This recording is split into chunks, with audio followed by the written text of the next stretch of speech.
Welcome back. It's hardly breaking news that Donald Trump for years has had a casual relationship with the truth. But he's president now. Is basic truth-telling too much to ask? Just recently, there was this. Who the hell wants to speak about politics when I'm in front of the Boy Scouts, right? Well, as most of you probably know, the president went on to talk about politics at great length, and the head of the Boy Scouts apologized to scouts and their parents. The president says he got a different take, telling the Wall Street Journal, quote, "I got a call from the head of the Boy Scouts saying it was the greatest speech that was ever made to them, and they were very thankful." But the Boy Scouts says they have no record of such a call, and they say this: the Chief Scout Executive's message to the scouting community speaks for itself. Well, here's another example. As you know, the border was a tremendous problem, and now close to 80% stoppage, and even the president of Mexico called me. They said their southern border, very few people are coming because they know they're not going to get through our border, which is the ultimate compliment. The Mexican government, however, issued a statement saying, quote, President Enrique Peña Nieto has not been in recent communication via telephone with President Donald Trump. Why? This is who he is. He just says stuff. And I don't want to make it sound like that's okay. He catches he involves now a consistent pattern. Our neighbor and major economic and cultural partner, Mexico, and the Boy Scouts of America, now caught up in stories about the President of the United States is telling fibs. Really? Well, I mean, he has a talent for picking enemies, right? I mean, starting with prisoners of war and war heroes way back years and years ago. So this does seem loyal, like helpful, friendly, just courteous, another kind. instance of Trump hasn't changed from the candidate that we saw on the campaign trail from the very beginning. And the people who voted for him, I think, had their eyes open. They knew that this is who he is. They didn't vote for him because they thought they were, electing a truth teller. They saw someone who was flawed, and this is one of his flaws. Yeah, Molly makes a good point on the voters having their eyes wide open. I'd add a third example to that, which was reported by Sports Illustrated, that he told some friends in Jersey that the White House is, quote, a dump.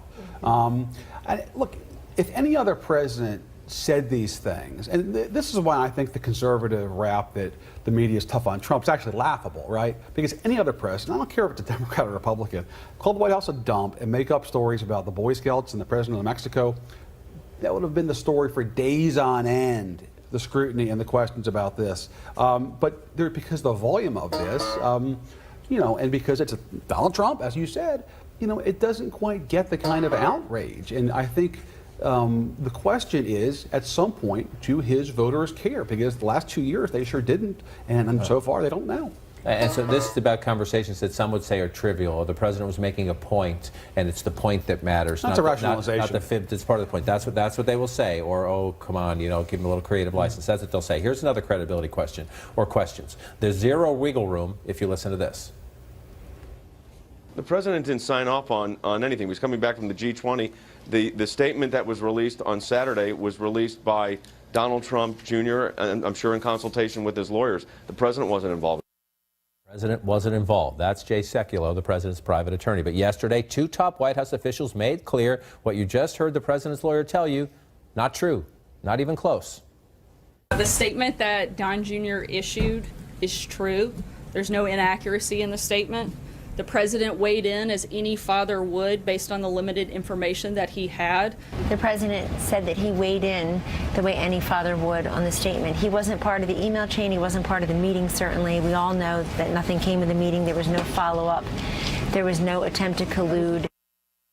Now, the statement at issue, of course, was Donald Trump Jr.'s initial response to word that he organized a 2016 Trump Tower meeting with Russians close to the Kremlin. That initial response, crafted with the president's help, was inaccurate. The statement said the primary focus of the meeting was Russian adoptions. Donald Trump Jr. himself has since released emails showing he took the meeting because he was promised Russian government dirt on Hillary Clinton. So in the same answer in which he confirmed the president's lawyer didn't tell the truth, the president's press secretary herself twisted the truth. I'm sorry, you hate to say it, but there are credibility questions about this White House. Sean Spicer is gone. Sarah Huckabee Sanders is standing at the podium.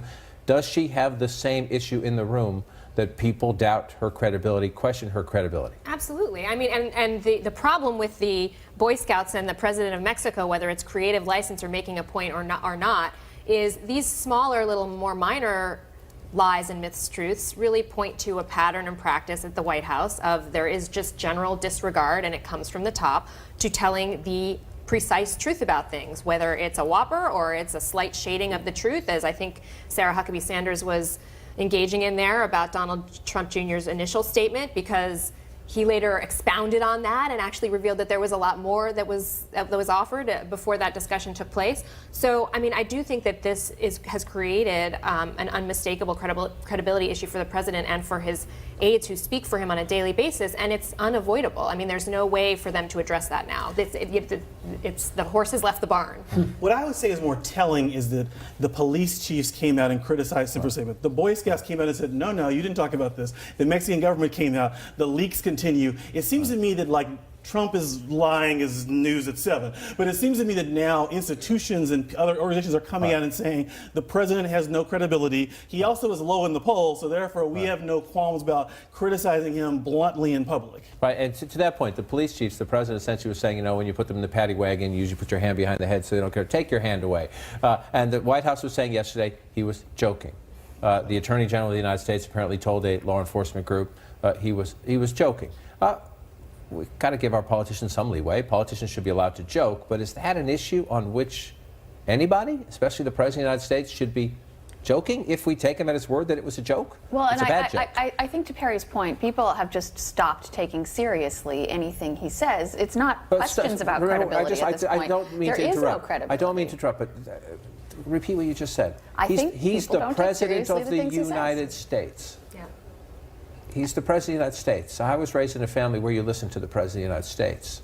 I'm waiting for my children to tell me it's okay that I fib Daddy. The President does it all I'm the not saying time. it's okay at all. Yeah, no, I get it. I'm certainly not saying that he's a role It's just these model. statements, sometimes these things just roll through the room, that the people don't listen to the President of the United States or don't trust what the President of the United States says. Well, and the people who do trust and listen to the President of the United States, his core supporters, probably loved that statement about don't put the hand behind the head when you put them in the paddy wagon. It's bad guys, and you want to rough up the bad guys just like the bad guys did something wrong. And this is rhetoric that appeals to them, and Donald Trump knows that. So I don't actually think that he thinks that that's a liability. Sure, but that core group is shrinking with every passing day, in part because there is a chipping away, there is a gradual erosion, even with core supporters, when these patterns keep happening, when the president's behavior doesn't improve, when he doesn't start acting quote unquote presidential, that does have an effect over time. And you know, it's also what makes him so hard to work for. I mean, we've been talking so much about the staff changes this week. I mean, this is why so many people have turned down the job of being the president's lawyer, because when you go out there and you act on information that he's given you, you never know whether or not you're telling the truth on his behalf when you're his press secretary, when you're his lawyer. And so the new chief of staff, who's going to try to hire a communications director for a president who still thinks it's a communications problem and it's his staff's issue, there's a lot of people who are wary of going in there. Here's the playbook, and Julie knows this well because she's there in the building every day.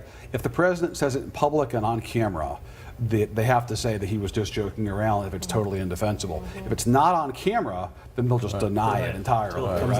Modern day presidential. That's Two what that approaches. is. It's modern day presidential.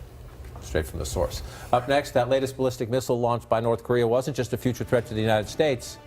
It might have posed. Cotton and David Perdue introducing their plan to curb illegal immigration. And also you heard right there, of course, the president was asked a question about his signing the Russia sanctions bill, and no comment as he walked out. A lot to get to right now. Let me bring in right now Tony Blinken, a CNN Global Affairs analyst, former Deputy Secretary of State, and former Deputy National Security Advisor under President Obama. Tony, it's great to see you. Thanks, Kate. So what the president is laying out right there with the senators, they're introducing a bill. So, of course, there's a long road to seeing how it fares in both chambers of Congress, but a merit-based, points-based immigration system. The reporting was that he wanted to curb legal immigration by some 50%. You've worked, I mean, from your post with working with President Obama on many things, including immigration. What's your reaction to this?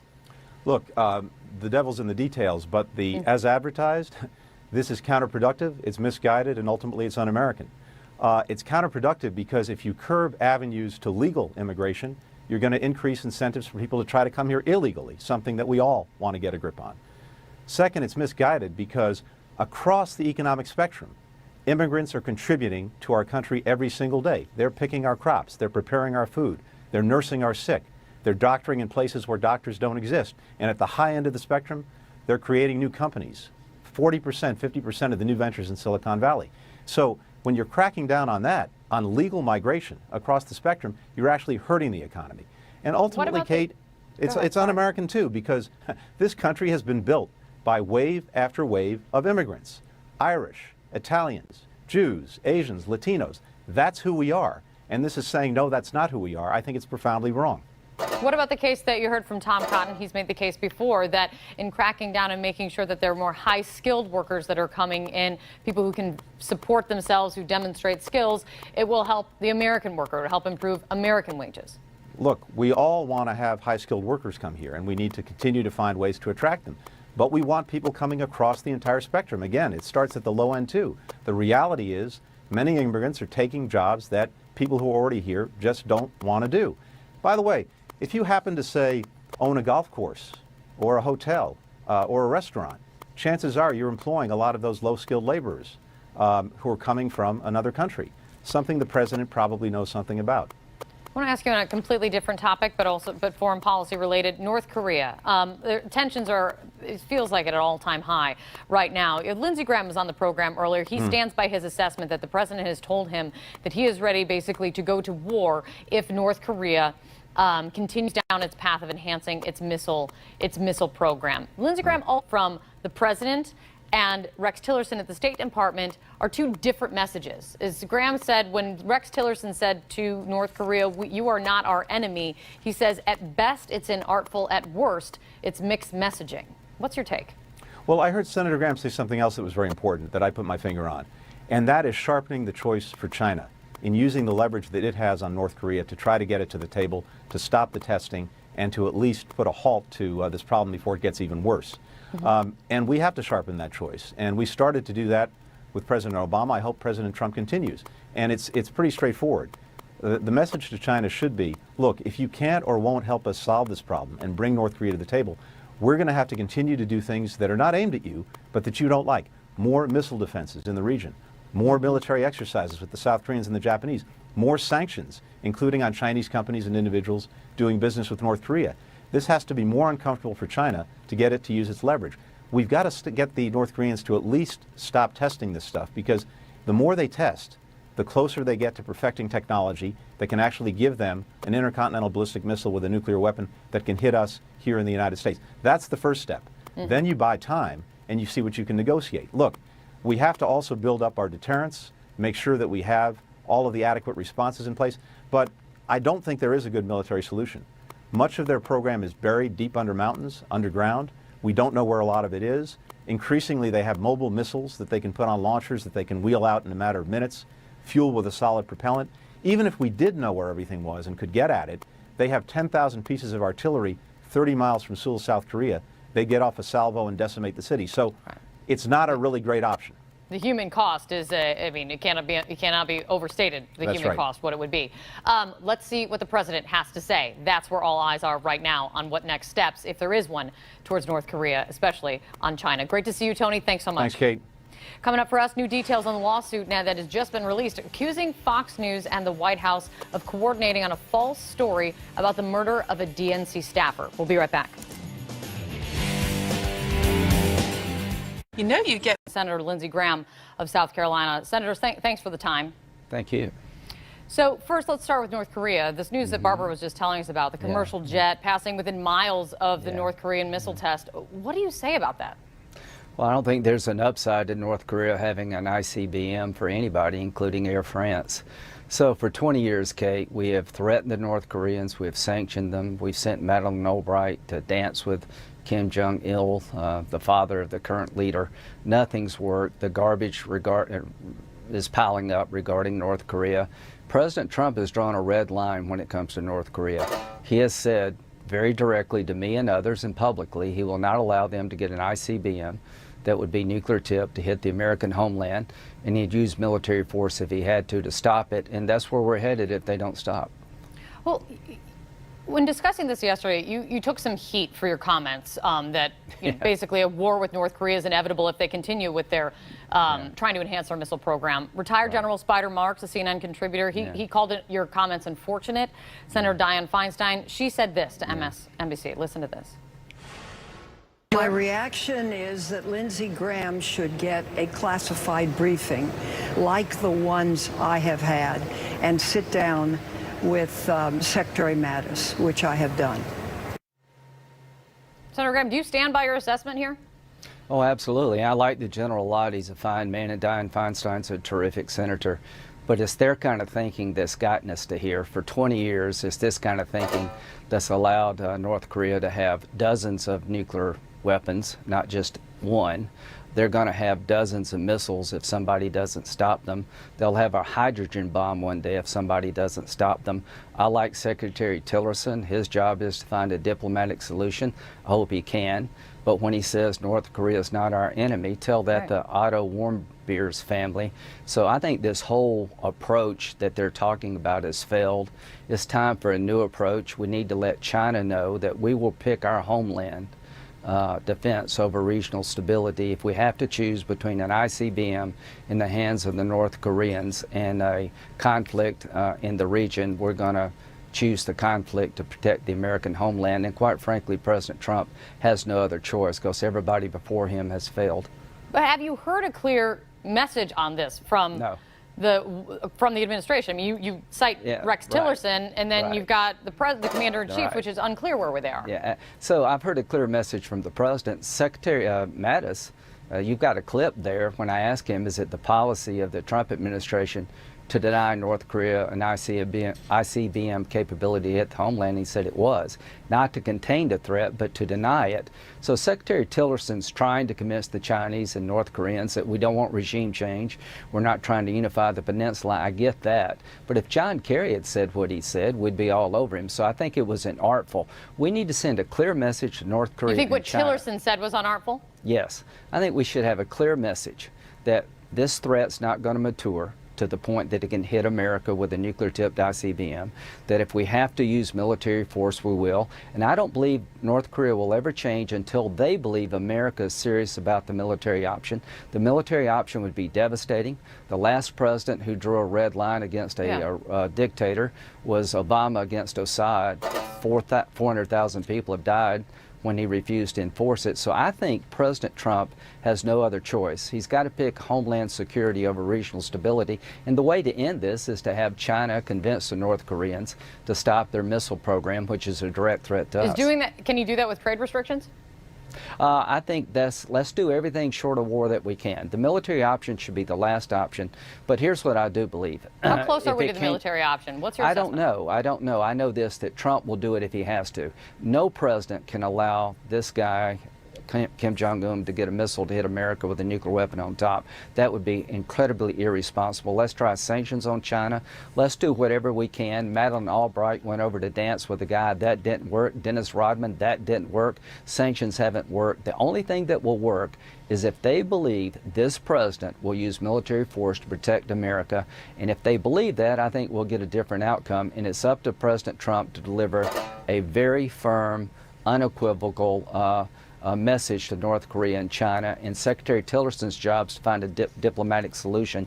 I would suggest that what he said about North Korea was at best inartful. At best. What is it at worst? I think it gives mixed messages, and they continue to believe we're not serious. I know what a military attack would look like in North Korea. It would be horrible. It would be devastating. And at the end of the day, that may be the only option left to protect the American homeland. I want to create two bad options for China. One option China has is to deal with this nut on their border, which is unpleasant. The other option is to deal with a massive U.S. attack to protect the American homeland, which would be even more unpleasant. They need to have bad options, not just us. Senator, let me also ask you about this, another international issue, Russia. The president, we've learned this morning, the president signed the Russia sanctions bill. He's made a big show of signing even executive orders in the past, ever since taking office. This was signed, no notice, no cameras, as far as I can see, and no fanfare. What does that tell you? I think it's one. I'm glad he signed the bill. One, we'd override the veto if he hadn't signed it. So I'm glad he did. I want to compliment him for that. But Secretary Tillerson has said some things about Russia that are unnerving. He's basically says it's a mistake to sanction Russia. It hurts his ability to re-engage Russia. Well, I can only tell you that the Congress, President Putin has done something that nobody else in America could do, unite the Congress. So the fact he does this kind of quietly, I think, reinforces the narrative that the Trump administration is not really serious about pushing back on Russia. And I think that is a mistake, too, because Putin will see this as a sign of weakness. On the Russia investigation, the White House has now confirmed that the president weighed in on the initial statement that was put out by Don Jr. about that meeting with the Russian lawyer. Yesterday, before all that was confirmed, you'd said that if it was true, it would be a really bad decision by the president. And you said, when you get caught in a lie, it makes it harder to let the other stuff go. How problematic is it now that it's confirmed it was true? Well, if he, in fact, was involved in drafting the statement on Saturday, which was completely misleading about the actual meeting, then he has reinforced the narrative that you have to look harder when he speaks about Russia. If he knew the email existed, which clearly was an offer by an intermediary to have the Russian government help the Trump campaign, it really wasn't about adoption. If he knew that email existed and he was part of drafting the statement, then that was incredibly misleading to the American public. I think it put his son in jeopardy, and it sends yet another signal that when it comes to Trump and Russia, that he's not resolved to deal with them. At the end of the day, Russia sees all this as a sign of weakness. The Congress is united. We're strong. If President Trump got firm in his response to Russia, we'd see change. Here's let me ask you one more thing about Russia, actually, that we're just learning about this morning. Politico is reporting that, speaking of Secretary Tillerson, that he's resisting pleas, is how they wrote it. Maybe it's threatening to not use, to stop using, to cut off like $80 million basically worth of money that was allocated by Congress to combat Russian disinformation and terrorist propaganda. This is something you were really involved in. What's your reaction to that if it's true? Well, one, I'm going to write him a letter. I'm not going to base my decision on a news article. Senator Leahy, the ranking Democrat, and I will write to Secretary Tillerson. I created this account. It's an account to allow frontline states like the Baltic states, Georgia, the Ukraine, to fight back against Russian interference in their economy and their democracy. They're under siege by Russia. We're trying to help our allies. If the Secretary of State says, I don't want to use this money, then that's just yet another sign that when it comes to Russia, we're incredibly weak. I can't figure this out. Maybe the article is wrong. What does it add up to? If it's true, what does this all add up to? It makes one wonder. It makes one wonder why the Trump administration is so different than everybody else on Russia. That's what it adds up to me. The president is right on North Korea to draw a red line so our homeland can never be attacked with a nuclear-tipped missile. He is right to rebuild the military. He is doing a lot of things right as commander-in-chief. But when it comes to Russia, I'm glad he signed the legislation.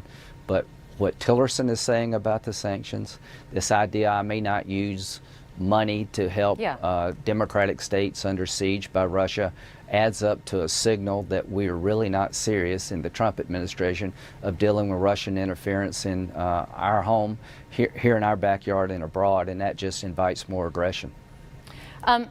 You serve in the Armed Services Committee, of course. You're a big supporter of the military. The president announced the ban on all transgender people from serving in the military exactly a week ago today. The Pentagon has yet to receive any formal policy memo from the White House on exactly what he means. Do you think the members of the military deserve some guidance on what their commander-in-chief is talking about here? Yes, I think we should not act until we get a report back from the Department of Defense. Do you think he'll draw it back? That report, I think Mattis said it wasn't going to be ready till December. Do you think Do you think Trump should retract it? Well, I'll leave that up to the president. I know this, that the Congress is not going to act until we get the information. I don't know why he sent out the tweet. I don't know why you would tweet something like that before until you first talk to the military. All I can say is that General Kelly, as Chief of Staff, was a great choice by President Trump. I want to help President Trump deal with North Korea, rebuild the military, cut taxes, and try to find a way to fix health care. Right, but Senator, General Kelly is not going to stop the president from tweeting. Well, all I'm saying is that General Kelly has been a calming influence. I'm looking forward, not backward. We're not going to change transgender policy based on a tweet. If there's a change, it'll be based on facts and circumstances and recommendations from the Department of Defense. We're going to be very professional. Yeah, I think thousands of transgender military service members, we're not going to pull the rug out from under them. We're not going to do that this way. A lot of news we didn't even get to with all of that, Senator. Thank you very much for your time. I really appreciate it. Thank you. Thank you. Coming up for us, the president says his signs this morning that congressional Republicans might be willing to split with the president on policy issues, not to mention his honesty. But what do his staunchest supporters think? Right. Do those who supported him across the heartland especially think he is following through on that now famous promise to make America great again? Our Alex Marquardt went to Nebraska to find out. It's a stiflingly hot and humid field of alfalfa that Bob Hilger is driving his tractor across. The 72-year-old farmer is the head of what has become a family affair, growing and baling hay that will feed nearby cattle. This was the first pipeline. Hilger also rents out some of his land for a pump station for the controversial Keystone Pipeline, which was revived by President Trump. I'm really impressed with all the things that he's accomplished. Energy security is one of his big things, and that's what this is all about. Eastern Nebraska is deep in the heart of Trump country. Here in Butler County, the president beat Hillary Clinton overwhelmingly with almost 80% of the vote. David City, population 2,900. Locals here tell us that support for Trump has hardly wavered. I didn't think that he would meet with as much resistance from people who refuse to acknowledge that he's the president of the United States. When you see the efforts to repeal and replace Obamacare collapse as they have over the past few days, you don't blame President Trump for part of that? Oh, heavens no. He's being obstructed in every way that they possibly can. But you feel that he has accomplished quite a bit. Tremendous. Yep, he's laying the groundwork for the future, for us, for the military, for our national security, and for employing people. And that's awfully important. People have got to have jobs so they feel comfortable, and then when they know the military is strong, they feel safe. They just want to make sure they have a paycheck and that nobody's threatening their life. That's what most people are concerned about. No cracks in Hilger's support, even when asked about the president's tweeting of personal attacks and his controversial comments, like those about the French First Lady's physical appearance. He's one of us. He talks to people like he wants them to talk to him. He talks to people like I like to talk to people. The people of David City get together at this time of year at the county fair for rides, dancing, and judging livestock. The fair's events were opened by local veterans, led by Vietnam vet Larry Sabata. He and wife Ann also have a son who served in Iraq. They blame distractions, including the Russia investigation, for a lack of progress. If they just let him be a president, if the media would leave him alone, if they come together, it would be okay, but he always has to sidestep something. It's rough for him. He's got to get everybody together. He's got to get the Republicans back on board, as well as the Democrats, and all this other small diddly stuff, I'll call it, with Russia. The American people want to see results already. The result that matters most to Larry and Ann Sabata, to Bob Hilger, and so many more here is that Trump is in office, and their voice was heard. They just laughed. They said, running for president? Are you kidding? Nobody took that guy serious. Well, they forgot about us deplorables here in the Midwest. They totally forgot about us. Alex Marquardt, CNN, David City, Nebraska. Really interesting. Alex, thank you for that. Do you have Instagram? Indeed. You do have Instagram. You should follow him. So do 700 million people around the world. The co-founder who started it all says it never would have happened, existed, except for one thing. Find out next. Does this White House have a problem with honesty? Does the President of the United States have a credibility problem? Why are we asking that question? Well, the president of Mexico is essentially accusing President Donald Trump of making stuff up. Listen to President Trump explain what he said was a phone call between himself and the Mexican leader. Listen to this. As you know, the border was a tremendous problem, and now close to 80% stoppage. And even the president of Mexico called me. They said their southern border, very few people are coming because they know they're not going to get through our border, which is the ultimate compliment. He said the president of Mexico called me. Well, the president of Mexico just put out a statement and said Mexico has not been in recent communication via telephone with President Donald Trump. All right, let's talk about this with an all-star panel filled with honest people. Mark Preston is CNN senior political analyst. We're also joined by CNN political analysts April Ryan and David Gregory. I mean, David, you know, this is the president of Mexico saying, no, it didn't happen that way about the president of the United States. This is on the heels of a flap between what the president did or did not hear from the Boy Scouts of America. This on the heels of the president's own lawyer saying something that proved to be false, that according to the White House. What is the credibility issue here, David? Well, look, the president doesn't tell the truth all the time. And the president, with regard to this statement that his son, Donald Jr., put out about this meeting with Russians, lied about it. The White House lied about it. His lawyer lied about it. I mean, it's just flat out contradictions. Let's not, shy away from calling it what it is. And the president has to deal with this because his credibility is at stake. The office of the presidency is at stake, and America's reputation is at stake. So it's no small thing. And the president, I think, persuades himself that these issues, the investigation is illegitimate, therefore he can say anything or he can weigh in as opposed to, dictate it. There's no question the president was involved with the statement with regard to his son. Now on this, is he just being loose about communications with Mexico? We don't know. But ultimately, if the president's word isn't strong, isn't reliable, that becomes a problem for his credibility around the world.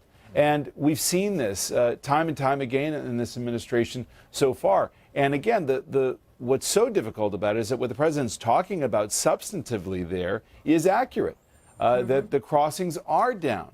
And that is to his benefit and is something that DHS officials have argued strongly as an accomplishment for the administration. He undercuts it by doing this. Now, we've reached out to the White House to get their reaction to Nieto's reaction to what the president said. I would just note, looking at the president's words specifically in that cabinet meeting, he didn't say when the president of Mexico called him, so we'll see what the White House says. Mark Preston, to you, though, does this tie into a bigger week where Republicans seem to have this liberty to lash out at the president, lash out at this White House, and be more forthcoming with their criticism, especially if they see these honesty gaps over and over again, seemingly from the White House? You know, I still think it remains to be seen to see how much we're going to see pushback from Republicans when we run into instances like this when it's clearly a blatant lie, right? And it's been a habit of President Trump to exaggerate or outright lie. Having said that, though, I do think it's inevitable that Republicans are going to end up pushing back against President Trump, and for a couple of reasons. One is that President Trump isn't a quote-unquote true conservative. You know, he wasn't part of the movement. He's not a believer in the sense that social conservatives are embracing him and really was behind his candidacy. They saw him as a vessel because he was the Republican nominee to try to get some things done. So there's no personal relationship there. The second thing is that Republicans running in 2018 don't necessarily need President Trump to get them over the finish line, right? If you go back and look at how a lot of these Republicans performed back in 2016, they performed better than Donald Trump did in many of these districts. And when Donald Trump starts to go after sitting members of Congress, as we do think he will against Arizona Senator Jeff Flake, he's going to make more enemies in Congress. Yeah, I just want to add one thing. One of the things that we heard from the president's lawyers and then from Sarah Huckabee Sanders about the Don Jr. meeting, the statement, they kept on saying, it was of no consequence. The fact that the president or the lawyer or others did or did not tell the truth was of no consequence. I wonder if it's worrisome to the American people that the truth is of no consequence to this White House or people who work there. That's an aside. April Ryan, there's another thing that CNN is reporting that is pretty interesting, which is Mike McCall, who is a congressman from Texas right now, who is the chairman of the Homeland Security Committee, and is being considered, we believe, to be the secretary of Homeland Security. Well, we understand, is a little bit, hanky about getting this job, nervous about it because of the way the president has treated his staff. Yeah. What do you make of that? Well, it's not surprising. There are so many people who have been interviewing at the White House for different jobs, and they're coming back saying, they were pleased that they were thought of, but it could be a career ender if you go into this administration. There's also concerns. I mean, I've talked to someone who actually interviewed with the president over a job in the White House, and I've talked to other people who are thinking about jobs or have been asked to go into the administration or being considered. They're very concerned with how this president deals with his staff. They're very concerned with how he deals with his cabinet. Look at Jeff Sessions. And we also understand that there was a conversation with Jeff Sessions. One of my sources said it, and Jeff Sessions said, no, I will not go to Homeland Security. So it's a lot going on. This president, his attitude, his demeanor, his businessman, his ruthless businessman-like way does not work in Washington. And Poppy and John, I want to go back to something else that you said earlier about the confidence and credibility of the president.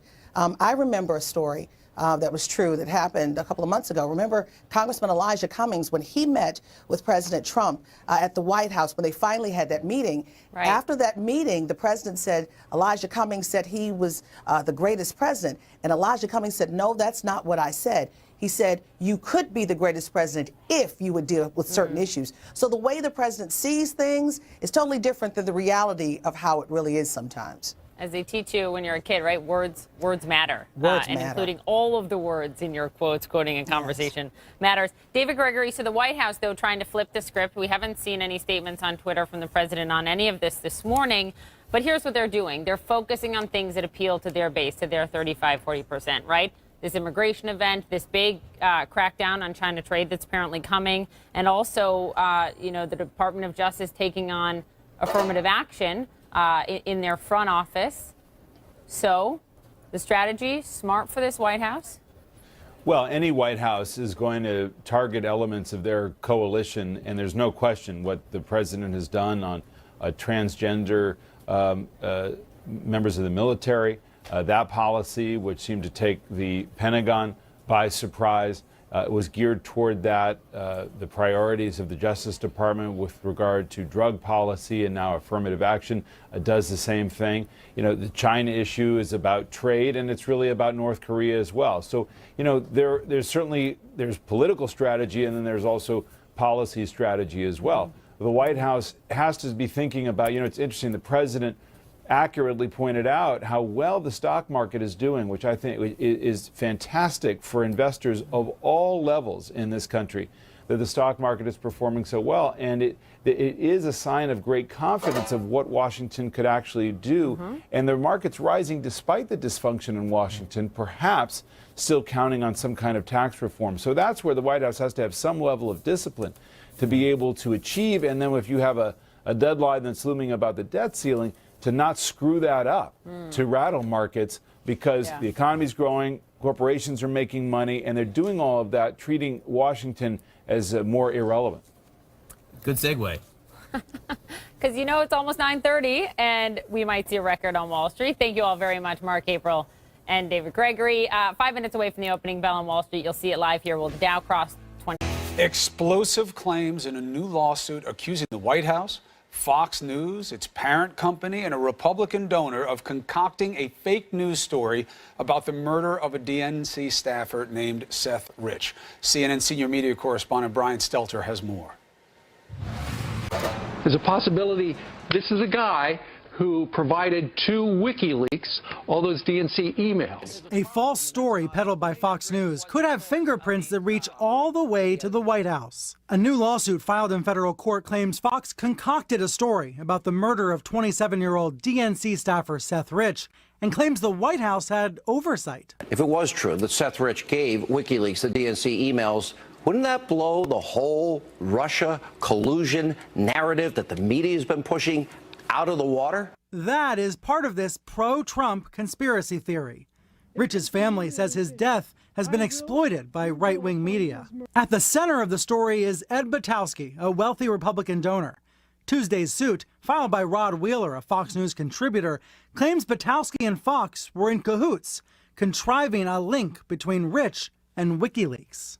Wheeler worked with Patowski investigating Rich's death. It's very consistent for a person with my experience to begin to think, well, perhaps there were some email communications between Seth and WikiLeaks.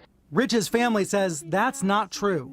And D.C. police believe his killing was a botched robbery, nothing politically motivated. But that didn't stop Fox. It sure doesn't look like a robbery. It looks like a murder. After days of coverage back in May, the network retracted the story. Now, months later, Wheeler's explosive lawsuit says he was misquoted, defamed by Fox. I do believe I was used as a pawn in this entire thing. And his suit goes much further, claiming Patowski coordinated the phony story with the White House. I think their goal, based on the emails and the voicemail messages that I got from Ed Butowski, was to debunk this Russian hacking narrative. This whole idea that something was coordinated with Rod Wheeler, that's absolute nonsense. This text message from Butowski to Wheeler is one of the suit's most eye-popping claims. Not to add any more pressure, but the president just read the article. He wants the article out immediately. It's now all up to you, but don't feel the pressure. Patowski now says he was just kidding around. This was tongue-in-cheek, talking, just texting, wasn't serious. The White House pushing back as well. The president didn't have knowledge of the story. The White House didn't have any involvement in the story. But there is a link to the White House. Patowski and Wheeler met with then Press Secretary Sean Spicer a month before the phony Fox story came out. Patowski telling CNN that he wanted to present audio to Spicer allegedly linking Rich to WikiLeaks. Did he know why you wanted to meet with him?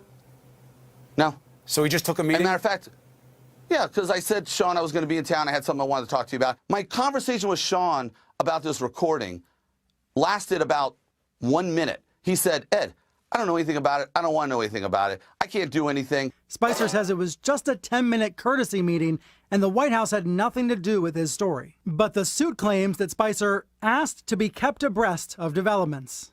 As for Fox, it calls the accusation that it published the Seth Rich story to detract from the Russia collusion issue, quote, completely erroneous. Our next guest was a target of Russia's meddling in the U.S. election when his emails were hacked and leaked by Russian hackers. John Podesta, of course, was the chairman of Hillary Clinton's campaign. He joins us now. Mr. Podesta, thanks very much for being here. Good morning. What do you think of this surreal and terribly sad story about the murder of Seth Rich and this new development in this lawsuit that connects the White House with this story? Rod Wheeler, who has filed the lawsuit, he was the former D.C. homicide detective who says that the White House was very interested in deflecting away from the Russia investigation and trying to basically pin it on Seth Rich leaking this. Well, a couple of things, Allison. First of all, I think it was despicable that Fox News was peddling this, and I think what's really amazing is this now connection possibly between the White House. We know that Sean Spicer was at least informed. We know that he went to the same podium and said he didn't know anything about it after that meeting. There are emails implicating the president. So it's really the lowest of the low. And to, on top of that, just last week, the president wined and dined Sean Hannity, who was the chief proponent of peddling this story, and Bill Shine, who had to resign from Fox in the wake of the Roger Ailes scandal. There's some reporting that Shine may be brought into the White House. So the whole thing is horrible, I think, and I think that the Rich family has really suffered a lot as a result of the lack of values both at Fox News and the White House. Whenever the White House is asked, at least in the press briefings, about the Russia investigation and anything, any of the threads, they pretty quickly deflect to, well, why aren't you investigating Hillary Clinton? And this just happened. Sarah Huckabee Sanders was just asked a question, and you can just see this plain as day. So let me play. Feeling climate change's impact in